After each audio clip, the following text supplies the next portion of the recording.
아버지 하나님, 오늘도 저희 발걸음을 인도하시고 주님 앞에 나와서 예배드리게 하여 주시니 참으로 감사합니다. 하나님께서만 홀로 영광을 받으실 분이신 것을 저희가 더 분명하고 또 온전하게 깨닫게 하여 주옵소서. 하나님이 온 천지를 창조하시고 오늘도 섭리 가운데 보호하시는 가운데 저희를 태초 이전부터 아시고 저희 영혼을 기뻐하시고 또 택하사 주의 복음의 빛을 알게 하시고 구원하여 주신 그 은혜가 참 기이하고 너무나 놀라워서 참 이루 다 찬양 드릴 수가 없습니다. 저희는 아담 이후로 범죄하여 멸망한 모든 인류와 조금도 다르지 않고 저희 안에 참 악한 본성을 가지고 항상 하나님을 대적하는 자인데 하나님께서 이러한 자들을 일양 먼저 사랑하시고 먼저 기뻐하셔서 참으로 하나님의 복음을 우리 마음에 드러내시기를 기뻐하셨습니다. 주님, 이러한 일이 참 기이합니다. 하나님, 그러나 저희는 그 복음을 깨달은 이후에도 날마다 참으로 하나님을 반역하는 것을 그치지 않는 자들이요, 하나님의 은혜를 짓밟는 참으로 어리석고 악독한 자들입니다. 하나님, 이러한 자들을 또 참 오래 참으시고 또 길이 참으셔서 하나님의 그 사랑의 깊이와 넓이와 높이를 드러내시는데 하나님, 이 일이 참 또한 더욱 기묘합니다. 하나님 아버지, 참으로 저희가 이러한 사랑을 더 깊이 깨달아서 저희 죄를 속히 돌이키게 하옵시고 날마다 더 그리스도를 닮아갈 수 있도록 은혜 내려 주시옵소서. 아버지 하나님, 저희 안에 죽음 앞에까지도 믿음을 잃지 않도록 도와주시고 참으로 우리 안에 있는 거듭되는 죄악으로 인해 우리의 믿음이 쇠하여지지 않도록 더욱 견고하게 복음으로 붙들어 주시옵소서. 주께서 주신 의와 구원이 우리 행위를 상관없이 우리 바깥에서 십자가에서 이미 이루어진 일들이요, 그것을 우리에게 주신 것을, 선물로 주신 것을 믿게 해주시고 그것을 견고하게 붙드는 믿음을 저희에게 허락해 주셔서 주 앞에 설 때까지 믿음으로 서게 하시기를 간절히 기도합니다. 주의 지키시는 은혜, 견인하시는 은혜가 없이는 저희가 신속하게 미끄러질 것이오니 하나님께서 날마다 지키시고 저희에게 견인의 은혜를 더하여 주시옵소서. 주님, 이 교회도 주님께서 지키시기를 원합니다. 사람에게 맡기지 마시고 참 사람은 그 코에 호흡이 있는 자요 또 진정으로 선한 것이 없는 자이오니 하나님께서 오직 하나님이 이 교회를 지키시고 붙들어 주시고 교회가 참으로 하나님이 기뻐하시는 교회로 설 수 있도록 모든 것을 주관하여 주시옵소서. 이 나라의 교회들을 불쌍히 여기시고 버리지 않으시기를 원하옵고 혼잡하고 얼룩지고 참 답답한 가운데서도 하나님께서는 하나님의 일을 이루시기를 원하옵니다. 이 나라의 사정을 주님이 아시지 않사옵니까? 또다시 앞날이 참 보이지 않는 그런 안개와 같은 상황에 놓였습니다. 그러나 지금까지 지탱해 오신 분이 하나님 한 분이시오니 하나님께서 이 나라를 지키시고 이 민족을 지키시고 이 민족 교회를 지키시고 북한에도 복음의 빛이 들어갈 수 있도록 주여 이 기회를 사시옵소서. 아버지 하나님, 우리 자녀들을 붙들어 주시기를 원하옵고 또 우리 가정과 우리 삶과 우리 건강을 지켜주시고 특별히 우리 산업을 붙들어 주시기를 구하옵니다. 오늘도 우리를 대표하여 주님 앞에 드린 헌물을 주께서 받으시기를 원하옵고 찬양과 또 그 가운데서 드리는 모든 우리의 마음을 하나님께서 받으시기를 원합니다. 말씀을 허락해 주시기를 간절히 구하고 예수님의 이름으로 기도합나이다. 아멘. 네, 말씀은 마태복음 6장 13절입니다.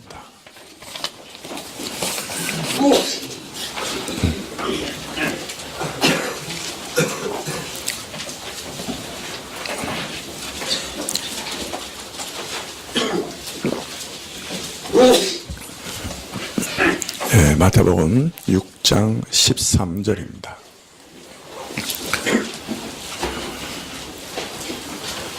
찾으신 줄 알고 봉독해 드리겠습니다. 마태복음 6장 13절. 우리를 시험에 들게 하지 마옵시고 다만 악에서 구하옵소서. 나라와 권세와 영광이 아버지께 영원히 있사옵나이다. 아멘.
예, 감사합니다. 지난 시간에 시험에 들게 하지 마옵시고 다만 악에서 구하옵소서라고 하는 이 기도의 내용에 대해서, 의미에 대해서 잠깐 살펴보았습니다. 이 기도는 시험을 아예 당하지 않게 해달라 하는 그런 의미는 아니었죠. 모든 시험을 금하여 다 주십시오 하는 그런 의미가 아니었습니다. 그러면 무슨 뜻인가? 우리가 이 땅을 살아갈 때 시험을 피할 수는 없지요. 어려운 시험이 또 종종 찾아옵니다. 이런 시험을 당할 때 이 시험에 담긴 하나님의 선한 의도는 온전히 이루어지게 하시고, 그래서 하나님께서 가르쳐 주시려고 하는 긍정적인 의미가 온전히 드러나게 하시고, 그 결과 우리가 성장하고 성숙하게 하시는 것으로 이 시험이 마무리되게 해 주십시오. 또 같은 시험에 동반되는 마귀의 악한 의도와 유혹에서는 건져주시고, 우리를 넘어뜨려 망하게 하려고 하는 마귀의 악한 계획에는 무너뜨려 주십시오. 그것이 이 기도의 의미라 말씀을 드렸습니다. 오늘도 계속해서 이 기도의 의미를 좀 더 살펴보려고 하는데요. 먼저 이 기도는 우리가 당하는 시험 중에 최고의 시험이 무엇인가 하는 것을 좀 암시해 주고 있습니다. 이 기도문을 보면 우리가 당하는 시험 중 최고의 시험이 무엇인가 하는 것을 알 수 있어요. 여러분, 우리가 당하는 시험 중에 최고의 시험이 뭡니까? 오늘 이 기도문을 보니까 우리가 당하는 시험 중에 최고의 시험이 뭡니까?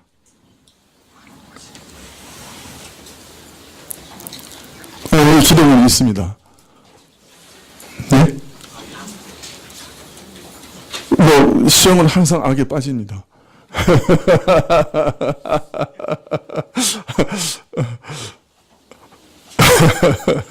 자, 여기서 네, 제가 질문할 때 항상 조금 이상한 질문들 많이 하는데 여기서 알 수 있는 거는 최고의 시험은 시험 받으면서 기도하지 않는 시험입니다. 기도하라 그러셨잖아요. 그죠? 시험 받을 때마다 기도하라 그러셨는데 어떤 면에서 그렇게 되면 최고의 시험은 시험 받을 때 기도하지 않는 시험이라고 할 수 있겠죠. 왜 이것이 최고의 시험이 됩니까? 시험은 기도 없이는 결코 이길 수 없기 때문입니다. 하나님의 도우심이 없이 시험은 이길 수 없습니다. 시험을 당할 때 나 혼자서 내 스스로 잘 싸워 이길 수 있다고 하면 하나님께서 굳이 기도하라고 하실 필요가 있겠습니까? 왜 간구하라고 하셨겠습니까? 그것은 시험은 나 혼자서 감당할 수 있는 것이 아니기 때문입니다. 자, 그런데 우리가 시험을 당할 때 하나님의 도우심과 은혜를 구하라 하는 말씀 많이 들어왔죠. 그러나 우리 삶을 가만히 살펴보면 시험과 환난과 유혹과 시련을 당할 때 하나님께 바로 잘 엎드려지지 않게 됩니다. 잘 엎드려지는 게 쉽지 않아요. 우리가 낮아져서 겸손하게 하나님께 매어달리기 위해서도 어느 정도 연단과 시간이 필요한 것이 사실입니다. 우리는 보통 어떤 어려움과 시련이 닥치면 우리 스스로 처리해보고 감당해보려고 발버둥을 칩니다. 기도하기보다는 고민하죠.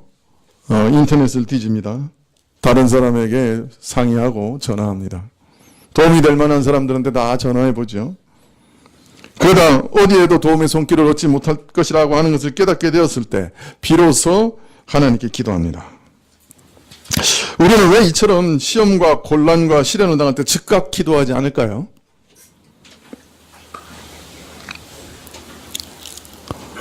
사실 시험의 진짜 원인이 여기 있는지도 몰라요.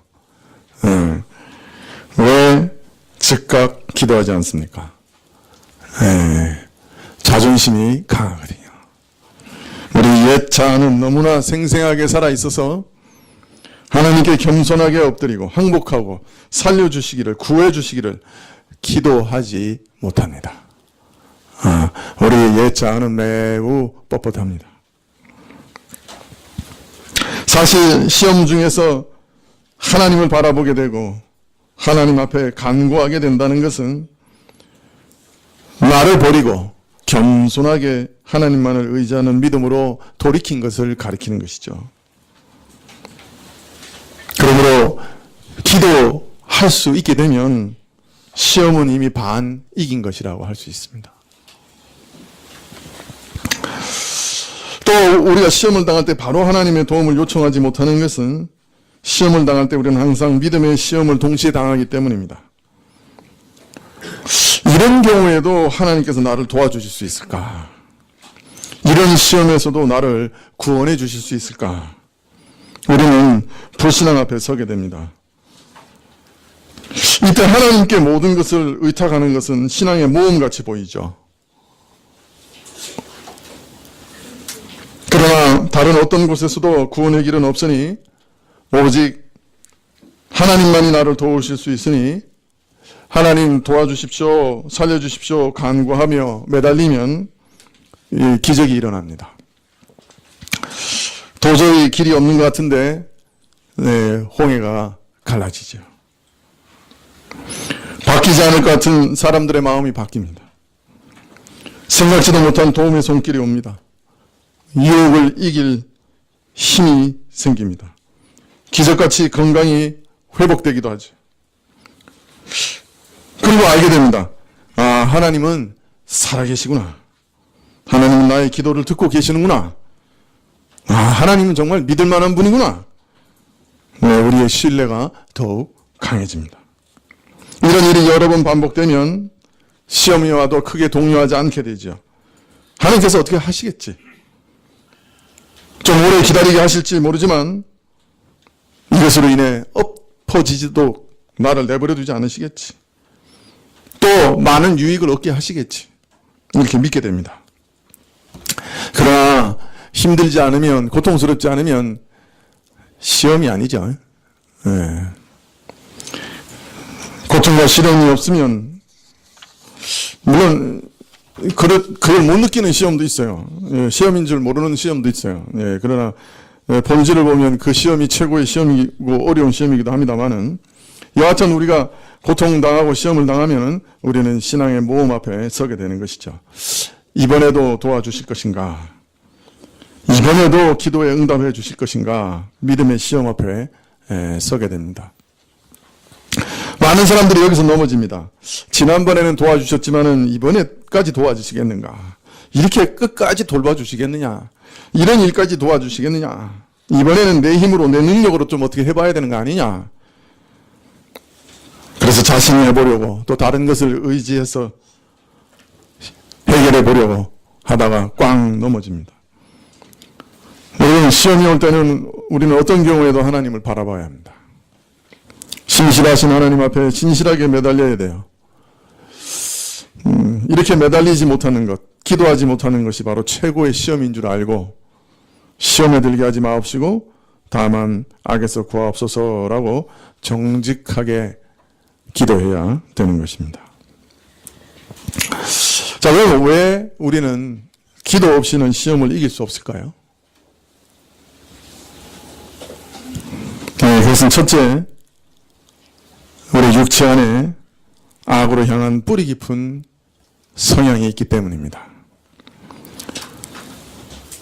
우리 안에 있는 죄악의 뿌리는 너무 깊고 강해서 잘 뽑아지지 않습니다.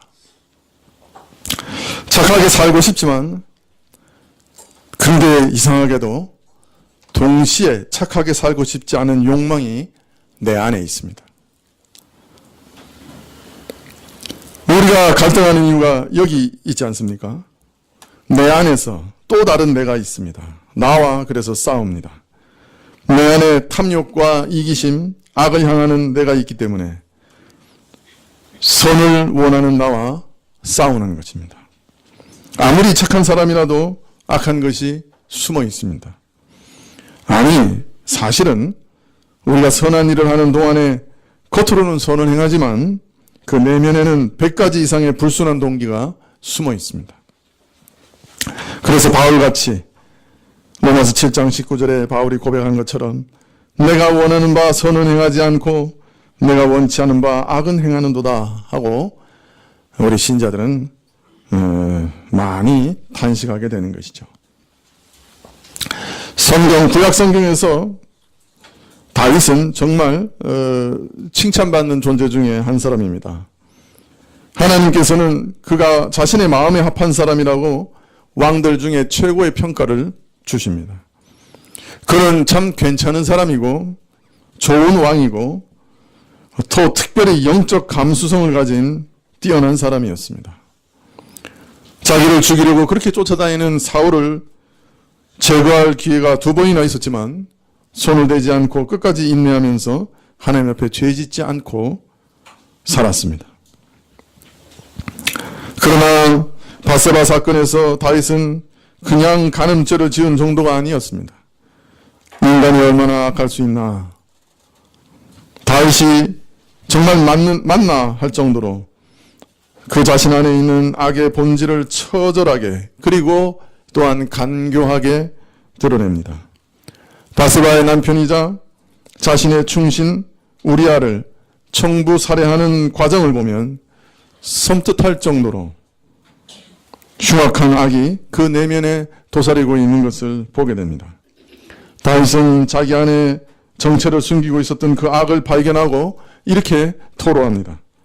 내가 죄 중에 잉태 출생하였으며 모친이 죄 중에 나를 잉태하였나이다.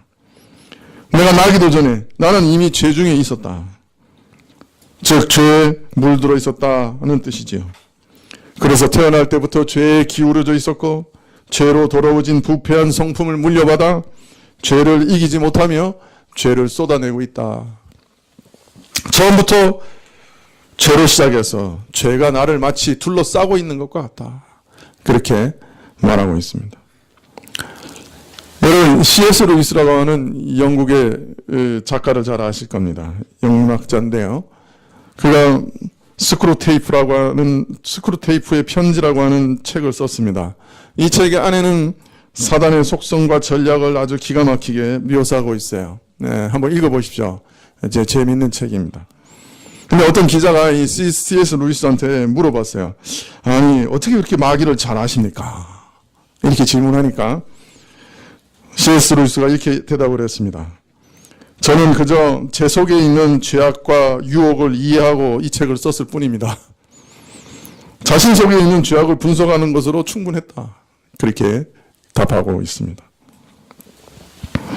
멀리 갈 것도 없이 자신 안에 가장 냄새나는 죄들이 다 있었고, 그것을 잘 썼을 뿐이다. 그렇게 말하고 있는 것이죠. 그래서 예레미야서 17장 9절은 만물보다 거짓되고 심히 부패한 것이 사람의 마음이다. 이렇게 말씀하고 있습니다. 그래서 시험은 바깥에서 오기 전에 실제로 우리 안에서 시작돼요. 우리 안에서 일어나는 거예요. 그래서 야고보서 1장 14절에는 오직 각 사람이 시험을 받는 것은 자기 욕심에 끌려 미혹됨이니 라고 책임을 우리에게 먼저 묻고 있는 거예요. 이미 내 안에 악한 욕심이 가득하기 때문에 미혹당하여 판단력을 잃고 죄에 빠지는 줄도 모르고 끌려가는 것입니다. 시험의 1차적인 요인은 누가 나를 자극하기 때문이 아니에요. 내 안에 있는 정욕 때문입니다. 내 안에 있는 욕심이 시험을 오히려 초청하고 있는 거죠. 우리 육체는 죄 짓는 일에 익숙해서 죄를 짓는데 도가 텄습니다. 우리 몸에 속속들이 죄가 배어 있습니다. 우리 안에 죄를 짓고자 하는 의지는 매우 자동으로 작동합니다. 기회가 없어서 그렇지, 기회만 나면 나는 내 욕심을 채우고 원수를 갚을 생각을 하고 보복을 꿈꾸고 미워하고 비난을 입에 달고 삽니다. 그래서 성도가 철야 기도하면서 은혜 충만하게 받고 나가면서 욕하고 나갑니다. 주일날 예배드리고 은혜 받고 나가다가 부부싸움합니다. 이게 우리 모습입니다. 스스로의 힘으로는 육체의 정욕을 이겨낼 능력이 없습니다. 우리 안에 도사리고 있는 죄성이 바로 이런 것입니다. 우리가 시험에 들기 쉬운 이유는 우리 안에 심각한 죄성이 도사리고 있기 때문입니다. 우리는 죄를 지었기 때문에 죄인이 아닙니다. 죄를 생산하는 공장이기 때문에 죄인인 거예요. 그러므로 내가 어떤 존재인가를 바로 아는 것이 중요합니다. 나의 의지와 실력으로는 시험을 이길 수 없다는 연약함을 인정해야 돼요. 자만하면 안 됩니다. 내 안에 있는 죄성이 언제든지 튀어나올 수 있다 하는 것을 인식하고 살아야 돼요. 죄인이라고 하는 것을 인정할 때부터 참 기도가 시작될 수 있는 거예요. 그래야 하나님을 진짜 의지할 수 있어요.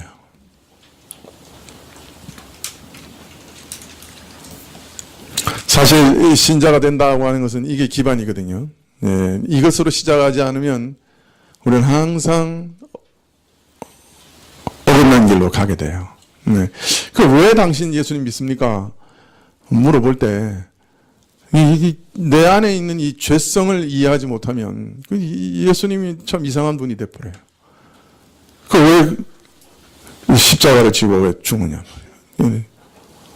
왜 나를 지금 죽을 필요가 있느냐.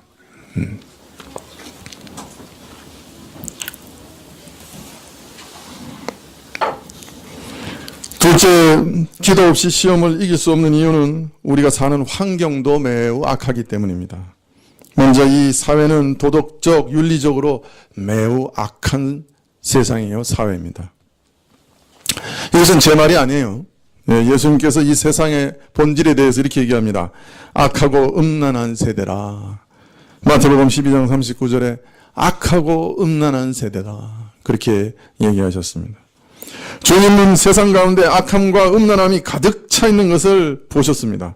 악하고 음란한 것이 한두 사람에게 발견되는 것이 아니라 이 땅에 모든 사회, 문화, 사람들 안에 가득 차 있는 것을 알고 계셨습니다. 세상이 얼마나 정욕적이고 얼마나 육감적입니까?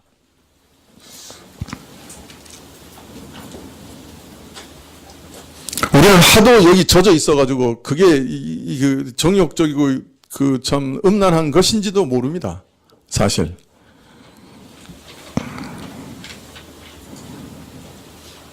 이 세상은 우리를 유혹하는 것으로 가득 차 있습니다.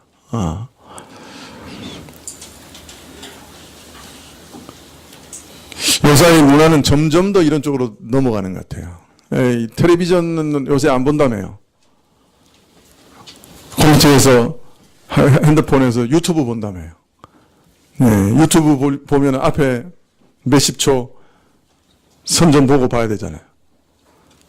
근데 그걸 끝까지 안 보잖아요. 끝까지 보게 하려면 어떻게 해야 돼요?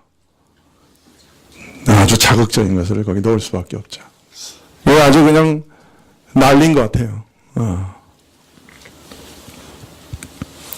신자는 직문 앞에 나가는 순간, 아니 요새는 컴퓨터를 켜는 순간 세상의 유혹을 받습니다.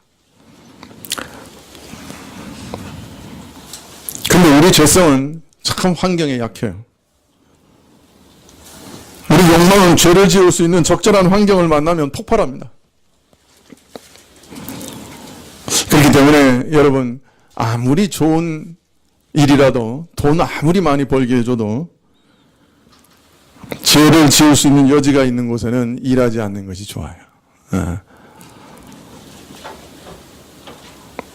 여러분, 만일 도박 심리가 있는 사람이 라스베가스로 이민을 가면 어떻게 될 것 같습니까? 죽으려고 작정한 거죠.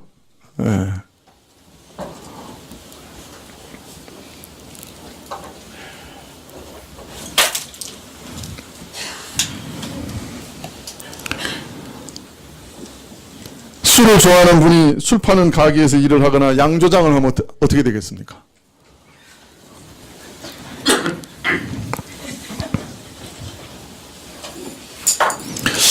사실 참 저는 우리 자녀들, 어린 자녀들과 또 청년들을 보면 사실 마음에 불쌍하고 안타깝고 참 그래요.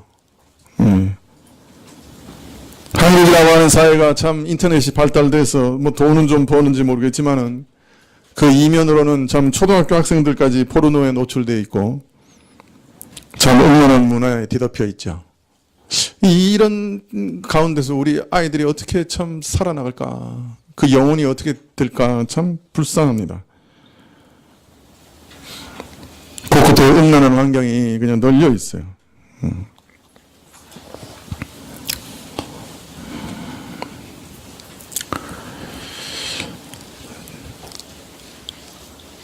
이제는 뭐 대학교 앞에서 결혼 안 하고 그냥 함께 사는 일이 그냥 아주 자연스럽다 그래요. 그 참 얼마나 무서운 일인지 몰라요. 하나님 보시기에 얼마나 무서운 일인지 몰라요. 소돔과 고모라가 왜 멸망했어요? 이 세상에서 정신을 차리지 않으면 하나님이 싫어하고 미워하는 악하고 음란한 문화에 푹 빠지게 됩니다. 그러므로 이 세상의 문화가 죄를 짓기에는 완벽한 문화라고 하는 인식을 가져야 됩니다. 그래야 경계심을 가지게 되죠. 사실 우리는 여기서 우리 영혼이 편히 쉴 곳이 없어요. 세상은 유혹으로 가득 차 있습니다. 눈 둘 곳이 없어요. 마치 지뢰벽 같아요. 죄를 지을 환경 안에 자발적으로 들어가면 자기가 죄를 지은 유혹에 막 다이빙하고 들어가면서 시험에 들지 말게 해달라고 기도하는 것은 하나님을 시험하는 태도입니다. 유혹은 피해야 돼요. 도망 나가야죠. 안 되면 인터넷 선을 끊으세요. 안 된다고요? 레포트를 거기서 내야 돼요? 그럼 어떻게 해야 되죠?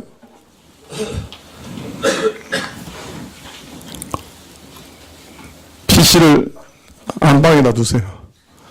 엄마하고 아버지하고 같이 보여요. 그리스도인은 유혹에 스스로 뛰어들지 않도록 늘 조심하고 또 거기서부터 기도해야 합니다. 유혹에 뛰어들지 않도록 기도해야 합니다. 이 세상은 악하고 음란한 세상일 뿐 아니라 구조적으로도 매우 악합니다. 요한일서 5장 19절에 요한은 이 세상의 본질에 대해서 이렇게 얘기합니다.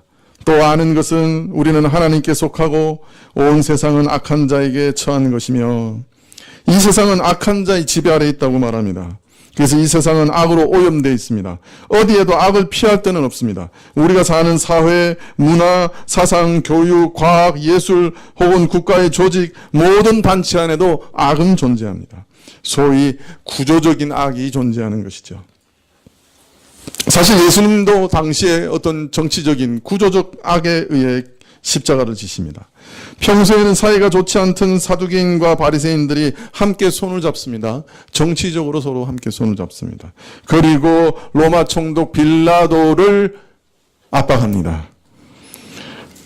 빌라도는 예수님을 죽일 제목을 전혀 찾지 못했지만 대제사장들과 또 이러한 정치 세력의 협박과 군중의 소요를 두려워해서 예수님을 십자가에 처형하도록 넘겨줍니다. 종교적 국가적인 시스템 안에서 악이 어떻게 작동하는지를 우리에게 보여주는 한 예라고 할 수 있습니다. 미국같이 선진국이라고 하는데 사실 저는 미국 가서 살고 싶지 않습니다. 미국에 매년 일어나는 총기 사고가 몇 건인 줄 아십니까? 총기 사고로 죽는 사람이 몇 사람인 줄 아십니까? 10년 평균 매일 95명, 한 해 3만 5천 명입니다. 2017년에는 3만 9,700명이 총기 사고로 사망했습니다. 어느 나라 가서 전쟁한 그 어떤 수보다 매년 자국 내에서 총기 사고로 죽는 숫자가 훨씬 많은 거예요. 이것이 사회 문제인데 해결할 길이 없어요. 잊을만 하면 대형 사고가 터지고 수많은 사람들이 앞으로도 억울하게 죽어가겠지만 총기를 규제할 도리가 없습니다. 이것은 구조적인 악의 문제이기 때문에 그렇습니다. 2014년 연례 보고서에 따르면 54,026개가 연방정부의 허가를 받아 총기를 판매하고 있다고 합니다. 이것은 미국 전체 약 3만 개로 추정되는 동네 세탁소보다 훨씬 많은 것입니다. 그러나 이것은 빙산의 일각입니다. 7,000개 이상으로 추산되는 전당포에서도 총기는 자유롭게 판매되고 1년에 2번 이상 열리는 총기 바겐 세일 쇼에는 그 어떤 자격이 없어도 총기를 마음껏 살 수 있습니다. 그냥 길거리에서 토요 시장처럼 이렇게 여는 거예요. 총기 시장을.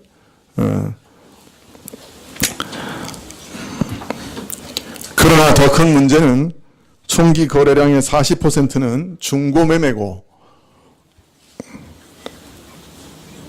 다른 말로 말하면 불법으로 이루어지는 매매입니다. 그런데 왜 총기 규제가 안 되냐? 미국 총기협회가 있습니다. 미국에서 가장 강력한 힘을 가진 로비 단체입니다. 수많은 지지자의 회원을 가지고 있습니다. 모든 사람이 총을 가지고 있으니 나만 총을 안 가지고 있으면 내가 위험해서 못 산다. 그래서 나는 총을 가져야 할 자유를 가져야 한다. 악순환이죠.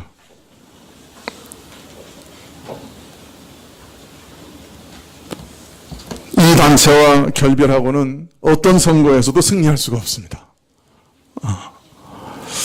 총기 문제에 돈과 권력이 깊이 개입되어 있습니다. 해결할 길이 없어요. 문제는 아는데 해결할 길이 없어요. 우리나라는 세계에서 가장 총기로 인한 사고가 없는 안전한 국가입니다. 저는 이 나라에서 살고 싶습니다. 옆집에 권총과 기관총을 쌓아놓고 산다고 생각하면 끔찍합니다. 어떤 광기가 일어날지 어떻게 합니까? 그래서 미국 사람들은 항상 먼저 손을 듭니다. 나 빈손이야. 그리고 웃음을 짓습니다. 적이 없어. 헬로. 우리는 옆에서 보면 참 좋아 보입니다. 아, 저 사람들은 친절하고 참 항상 웃고. 안 그러면 죽어요.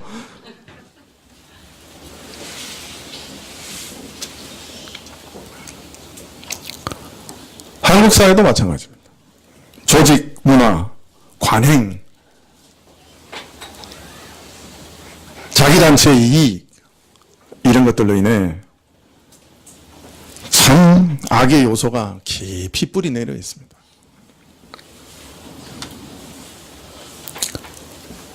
그것을 말을 꺼낼 수도 없는 상황입니다.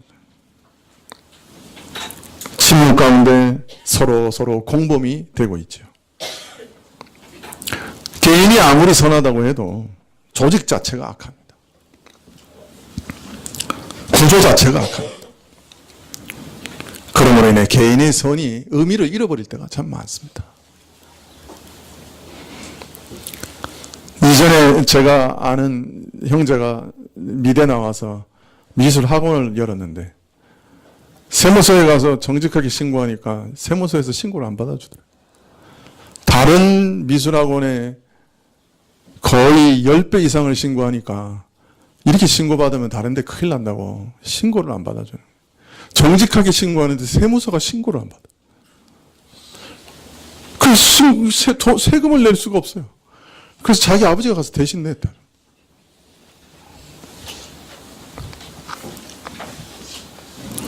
이런 조직과 잘못된 구조 안에서 신자가 희생양이 될 때가 참 많죠. 그러므로 우리는 이런 세상에서 우리를 악에서 구하여 주옵소서라고 늘 기도하지 않으면 좀 신자로서 설 수가 없는 것이에요. 마지막으로 우리가 시험 당할 때 기도해야 할 이유는 우리 대적은 매우 강한 자이기 때문에 그렇습니다. 우리는 우리를 유혹하는 악한 자가 있다는 것을 항상 염두에 둬야 돼요. 신앙생활을 시작한 순간부터 영적인 세계에 눈을 좀 떠야 돼요. 영이신 하나님이 누구신가 하는 것에 대해서도 눈이 열려야 됩니다.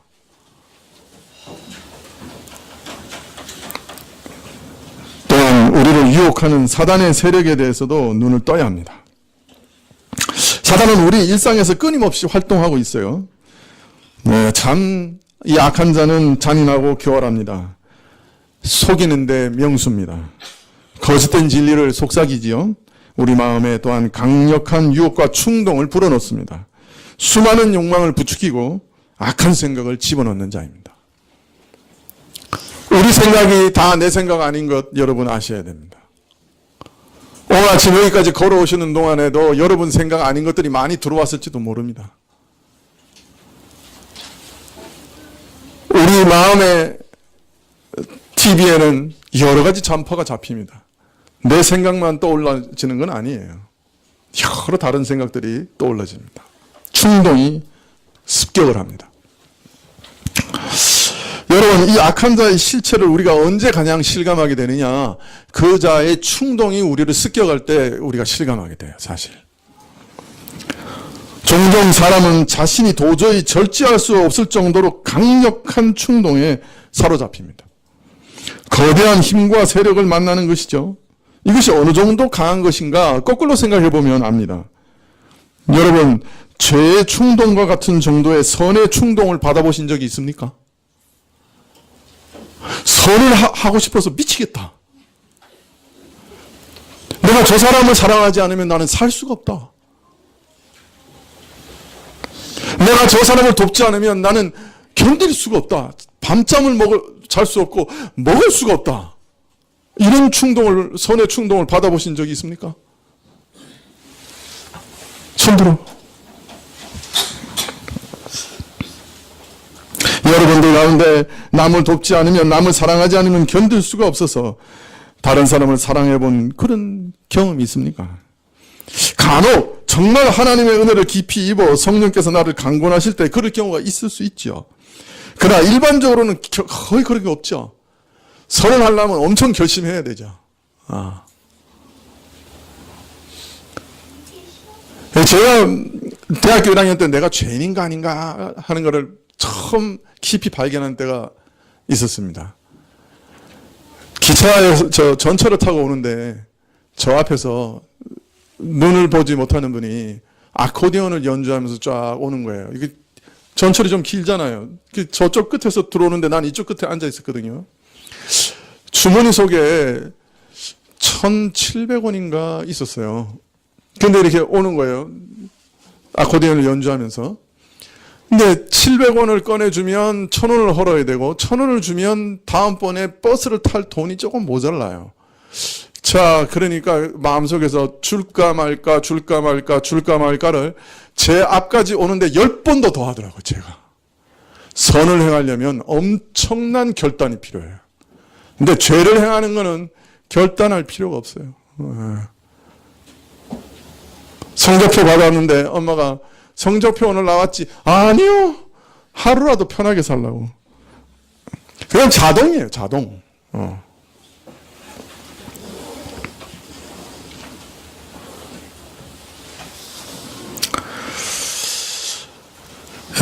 마귀의 충동 가운데서 우리는 마귀의 실체와 세력을 생생하게 느낍니다. 도저히 안 하려고 하면 안 할 수 없는 것. 그럼 어떤 것입니까? 보통 노름, 도박, 술, 중독성이 강한 게임, 이런 것들, 흔히 전문가들이 중독 현상이라고 하는 그런 것들, 스스로 절제할 수 없는 그런 것들, 우리 영혼을 사로잡는 유혹, 우리 부패한 마음을 충동하는 그런 악한 형태의 모든 세력, 거기서 우리는 마귀가 역사하고 도사리고 있는 것을 감각하게 되는 거예요. 보이지 않지만 아주 강한 세력을 경험하게 되는 거예요. 자, 그런데 문제는 보이지 않는 이 마귀를 어떻게 처치할 겁니까? 붙잡고 씨름을 하겠습니까? 어떻게 하겠습니까? 그저 우리 마음에서 마귀가 불러일으키는 이런 악한 역사, 충동, 미혹에 대항해서 그냥 영적으로 싸울 수밖에 없는데, 이런 마귀가 싸울 때 우리 힘과 우리 지혜로 싸워 이길 수 있겠습니까? 그래서 기도하라고 하시는 거예요. 신자가 되기 전에는 이런 전쟁 잘 모릅니다. 사단의 영역 안에서 사단과 친구하고 지내니까 잘 모르죠. 그러나 예수님을 믿는 순간에 전쟁이 시작됩니다. 우리는 이 시험에 들게 하는 사단의 존재와 싸워야 합니다. 에덴 동산에부터 예수님 마지막 재림하실 때까지 사단은 계속 활동할 것이에요. 그렇기 때문에 우리는 항상 전쟁하에 깨어 있어야 되는 거죠. 근데 이런 영적 싸움에 무관심한 신자들이 참 많습니다. 왜냐하면 마귀는 정말 그 정체를 교묘하게 숨기거든요. 마귀는 장난칠 때 잘 안 보여요. 그러다가 아차 하는 순간에 당하는 거죠. 그래서 잘 알아야 됩니다. 그 괴계를. 충동하는 자, 유혹하는 자, 시험하는 자가 있다는 것을 알아야 돼요. 이 일에 악한 자의 장난이 개입되고 있다는 것을 깨닫게 되면 그 올바른 전쟁을 시작할 수 있는 거예요. 우리는 사람들을 그렇게 막 미워해요. 어떻게 저게 인간이면 저런 일들을 할 수 있지. 그러면서 사람을 아주 미워합니다. 그러나 그 배후에 있는 악한 영의 정체는 잘 깨닫지 못합니다. 사람은 용서하고 악한 영은 대적해야 되는데 항상 사람만 바라보는 거예요. 그러면 그 사람 미친 사람이죠. 뭐. 마귀에 충동당해서 별의별 짓 다 하는 곳, 별의별 말을 다 하는데 그 사람 보고 있으면 미쳤지요. 뭐.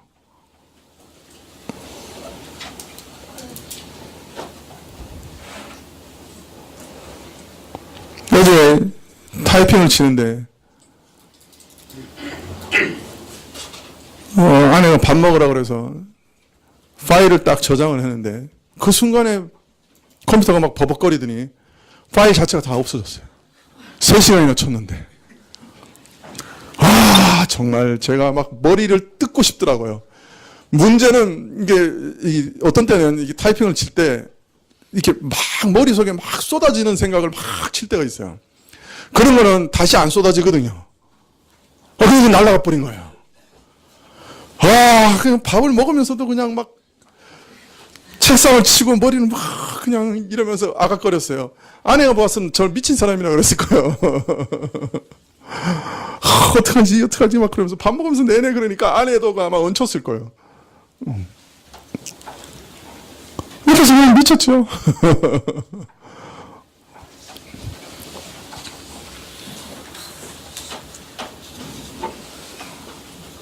여러분,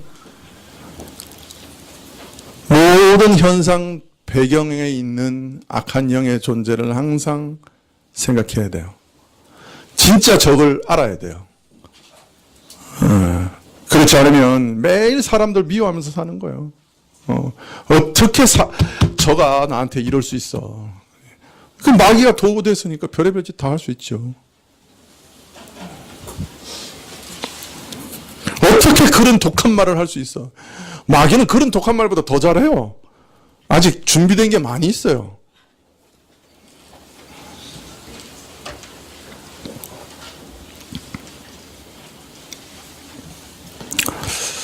사단은 참 무차별적인 충동과 공격으로 사람들을 우울하게 만들어 죽게 만듭니다.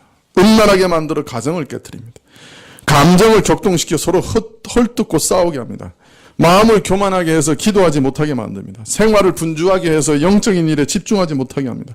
정욕을 부추겨서 한순간도 쉬지 못하게 만듭니다. 신자들의 구원의 확신을 흔들어 버립니다. 미혹해서 헌신된 신자들을 허물어뜨리려고 합니다. 그러므로 매 순간 깨어서 하나님의 도우심을 구해야 됩니다. 특별히 약점을 위해 기도하십시오. 사람들마다 약점이 있어요. 돈에 약한 사람은 사단이 돈 문제를 걸고 들어옵니다. 이성에 약한 사람은 늘 이성의 문제에 반복해서 넘어집니다. 명예욕에 약한 사람은 사단이 그 약점을 알고 늘 그것을 공격합니다. 자존감을 공격합니다. 자신의 감정을 다 다스리지 못하는 사람들은 늘 그것으로 넘어집니다. 약점을 정확하게 알고 마귀는 급소를 잘 때립니다. 그러면 강점은 이용 안 하느냐? 아닙니다. 강점도 잘 이용합니다. 모세는 성경에서 가장 온유한 사람인데 그것 때문에 무너졌습니다. 삼손은 성경에서 가장 힘센 사람인데 그것 때문에 무너졌습니다. 사단은 우리의 강점도 치고 들어오고 약점도 치고 들어옵니다. 그러므로 우리는 항상 하나님께 기도해야 합니다. 어떤 면에서는 참 자신의 무력함을 뼈저리게 느끼고 하나님의 도우심을 기도해야 합니다. 그렇지 않으면 시험을 이길 수 없는 것입니다. 겸손해야 합니다. 주님 앞에서는 항상 겸손해야 합니다. 그래야 시험을 이길 수 있습니다. 자, 우리 안에 있는 죄성, 또 이 세상의 악한 환경, 사단의 역사, 이 세 가지에 대해서 말씀드렸는데 이 세 가지는 늘 우리를 공격하는 것입니다. 사단은 우리의 죄성과 환경을 기가 막히게 이용합니다. 특별히 영적 공백기를 그렇게 잘 알아맞춥니다. 예외가 없습니다. 아침에 일어나서 하나님께 나아가 기도하고 하나님의 임재를 경험하고 말씀을 듣고 영적으로 무장한 상태로 하루를 시작한다고 하면 마치 영적으로 선제 공격을 하는 것 같습니다. 근데 그런 거 없이 살아간다고 하면 사단의 영역 안에 무장 해제하고 들어가는 것과 마찬가지입니다. 무기도 없이 전쟁하러 나가는 거예요. 여러분, 연휴를 어떻게 잘 보내셨어요? 네, 저는 오늘 많이 안 나올 줄 알았는데 그래도 교우들이 거의 다 나오셨는데 저는 휴가 갈 때 제일 먼저 챙기는 게 뭔지 압니까? 제 가방에 성경부터 챙깁니다. 휴가 가도 깨어 있어야 돼요.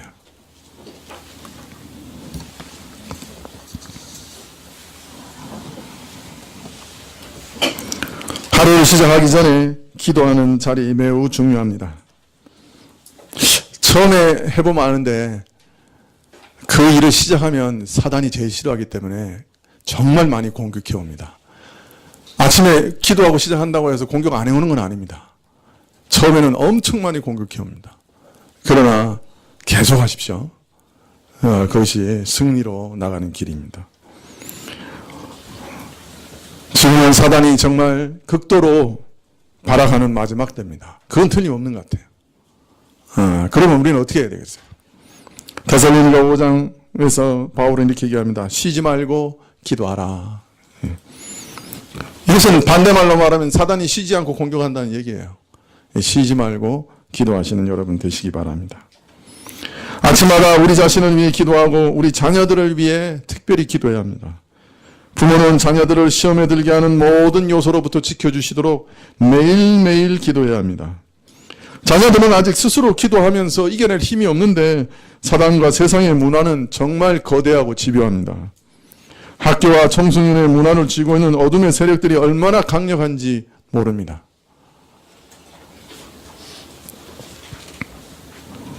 한국의 다음 세대들을 생각하면 참 근심하지 않을 수가 없습니다. 아이들이 타락한 문화에 오염되고 있습니다. 죄에 습관화되고 있습니다. 어떻게 하실 겁니까? 또 여러분의 배우자와 또 교회와 영적 지도자들을 위해서 기도해 주셔야 합니다. 이 교회에서 제일 마귀가 넘어뜨리고자 많은 시험을 주는 자가 누구이겠습니까?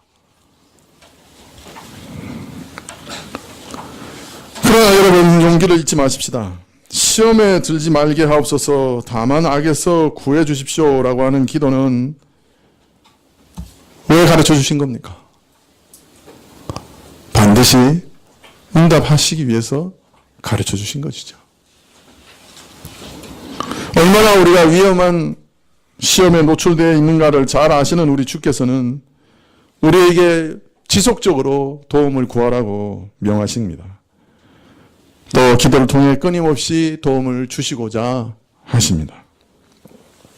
그러므로 이 기도는 기도의 방법을 가르쳐 주시는 말씀인 동시에 기도에 응답하시겠다는 약속이기도 한 것이죠.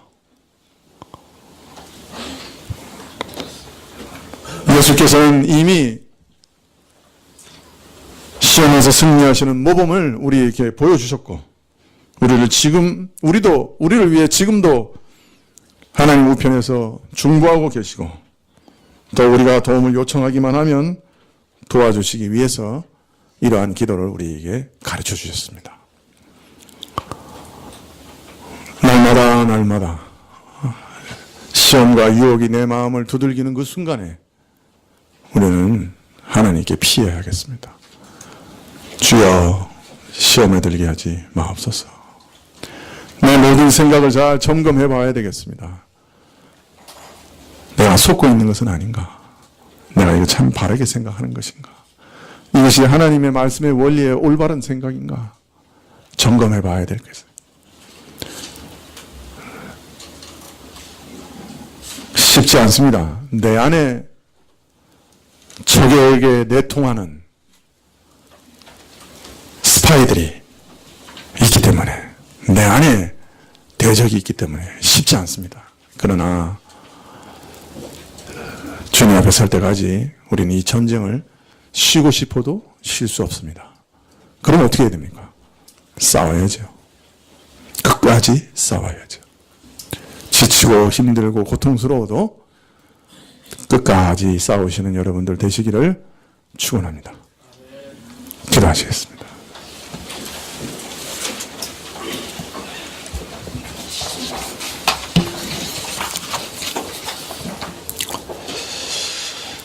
사람이 그 마음을 지키는 것은 견고한 성을 빼앗는 것보다 더 힘든 일이라 하셨습니다.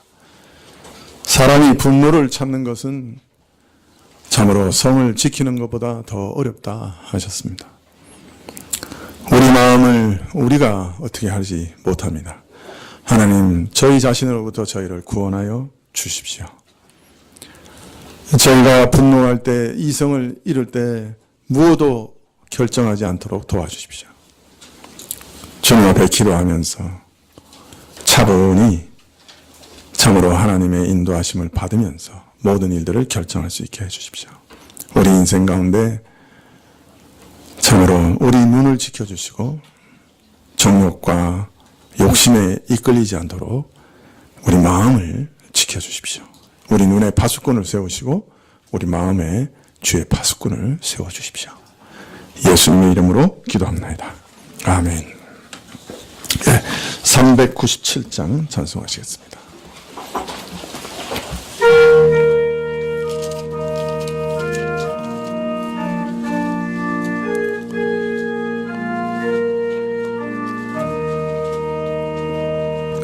주 믿는 사람 일어나 다 힘을 합하여 이 세상 모든 마귀를 다 쳐서 멸하세. 저 앞에 오는 적군을 다 싸워 이겨라. 주 예수 믿는 힘으로 온 세상 이기네. 믿음이 이기네. 믿음이 이기네. 주 예수를 믿음이 온 세상 이기네. 온 인류 마귀 괴휼로 큰 죄에 빠지니 진리로 띠를 띠고서 늘 기도 드리세. 참 믿고 의지하면서 겁없이 나갈 때 주 예수 믿는 힘으로 온 세상 이기네. 믿음이 이기네. 믿음이 이기네. 주 예수를 믿음이 온 세상 이기네. 끝까지 이긴 사람은 흰 옷을 입히고 또 영생 복을 주시니 참 기쁜 일일세. 이 어두운 세상 지나서 저 천성 가도록 주 예수 믿는 힘으로 온 세상 이기네. 믿음이 이기네. 믿음이 이기네. 주 예수를 믿음이 온 세상 이기네. 기도하시겠습니다. 지금 우리 주 예수 그리스도의 은혜와 하나님 아버지의 그 크신 사랑과 이 은혜와 사랑을 깨닫게 하시고 누리게 하시는 성령님의 교통하시고 역사하심이 우리를 대적하는 악한 자의 세력을 깨닫고 또 이 악한 자에게 지지 않도록 주 앞에 늘 기도하기로 결심하며 머리 숙인 주의 백성들 위해 지금부터 영원까지 함께 계실지어다. 아멘.